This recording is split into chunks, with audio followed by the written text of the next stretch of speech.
রংপুর জেলার স্কুল শিক্ষককে নাম গণপতি চক্রবর্তী ও তার স্ত্রী এবং এক ছেলে এক মেয়েকে নৃশংসভাবে যে হত্যা করা হয়েছে তারই প্রতিবাদে আমাদের জগদ্ধামাতা মন্দির উন্নয়ন ট্রাস্টের সমতাবাদী সনাতনী একতা মঞ্চ থেকে একটি প্রতিবাদী সভা করেছি। সেই সভাটি আপনাদের সামনে তুলে ধরলাম এবং তারই প্রতিবাদে তীব্র নিন্দা জানাচ্ছি। আজকে যে এত লোক দেখছে, এখানে কি উদ্দেশ্যে এত লোক আজকে জমায়েত হয়েছেন? আজকে আমরা এখানে যে জড়ো হয়েছি তার আসল কারণ হচ্ছে যে আমাদের পার্শ্ববর্তী পূর্ব দিকের যে বাংলাদেশ, সেই বাংলাদেশে গত 21 আগস্ট রংপুর জেলায় সেখানে একটা হিন্দু পরিবারের 4 জনকে হত্যা করে মারা হয়েছে এবং জিহাদিরা এই কাজ করেছে। তো তার প্রতিবাদে আজকে আমরা জগদ্ধামাতা মন্দির উন্নয়ন সমিতির তত্ত্বাবধানে সমতাবাদী হিন্দু একতা মঞ্চের পক্ষ থেকে এই প্রতিবাদ আমরা করছি।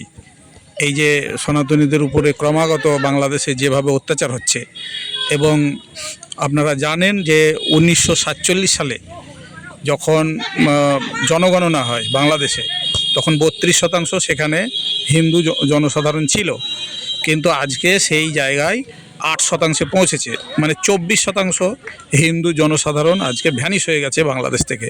তাহলে এই যে লক্ষ লক্ষ কোটি কোটি হিন্দুদের উপরে যে অত্যাচার হচ্ছে, সেখানে লুটপাট হচ্ছে, অগ্নিসংযোগ হচ্ছে, নির্বিচারে হত্যা হচ্ছে এবং জিহাদিরা এই কাণ্ড করে যাচ্ছে, অথচ বাংলাদেশ সরকার এই ব্যাপারে উদাসীন। কয়েকদিন আগে আপনারা দেখেছেন যে দীপু দাস নামে যে একটা ছেলে যুবক, তাকে ধর্ম অবমাননার অজুহাত তুলে তারা গাছে টাঙিয়ে জ্যান্ত পুড়িয়ে মেরেছে। ফলে এই রকম ঘটনা দিন দিন ঘটে যাচ্ছে। ফলে আমাদের ভারতবাসী হিসেবে এবং সনাতনী হিসেবে আমাদেরও একটা দায় থাকে, এর প্রতিবাদ করা উচিত বলে আমরা মনে করি।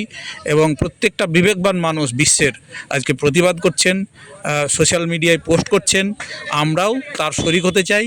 কারণ এত বড় জঘন্য অত্যাচার যে তারা যে করছে জিহাদিরা, এবং সবথেকে মজার বিষয় হচ্ছে যে এই যারা আসল দোষী তাদেরকে আড়াল করে পুলিশ, সেখানে তারেক জিয়ার সরকার সেখানে কি করেছে, সেখানে 2 জন 19 বছর 18 বছরের 2 জন হিন্দু যুবক ছেলে, নির্দোষ যারা কোনো দিন নেশা ভাঙ করে না, তাদের উপরে দোষ চাপিয়ে তারা কিন্তু মানে একদিকে হিন্দুদের হত্যা করছে, আবার হিন্দুদেরকে সেই হত্যার দায় দিয়ে জেল খাটিয়ে এইভাবে তারা একটা নিপীড়ন এবং হত্যাকাণ্ড, তারা জেনোসাইড তারা করে যাচ্ছে।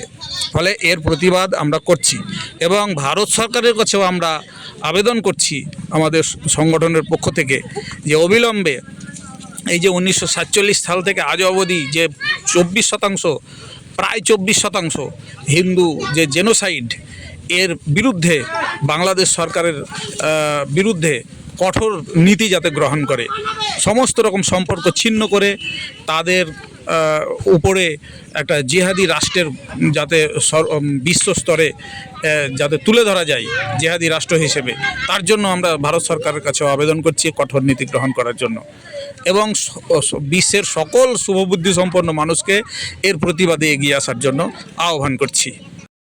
আর নমস্কার, আজকে যেই কর্মসূচি, সেই কর্মসূচি অনুযায়ী আপনার মতামত কি?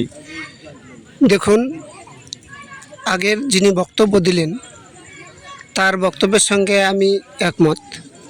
আমার একটাই বক্তব্য, পৃথিবীব্যাপী ভারতবর্ষর যে কোনো বিশেষ বিশেষ সংগঠন, সেই হিন্দু সংগঠন হতে পারে কিংবা যারা মানবাধিকার সংগঠন আছে, তাদেরকে আমি সবাইকে এই অত্যাচারিত এবং হিন্দুদের উপরে নৃশংসভাবে হত্যাকাণ্ডে সবাইকে প্রতিবাদ করার জন্য আমি আহ্বান জানাচ্ছি আজকে। এবং দেখছি অন্য কোনো সম্প্রদায়ের যখন কোনো কিছু হচ্ছে, তখন বিভিন্ন সংগঠন তারা একত্রিত হয়ে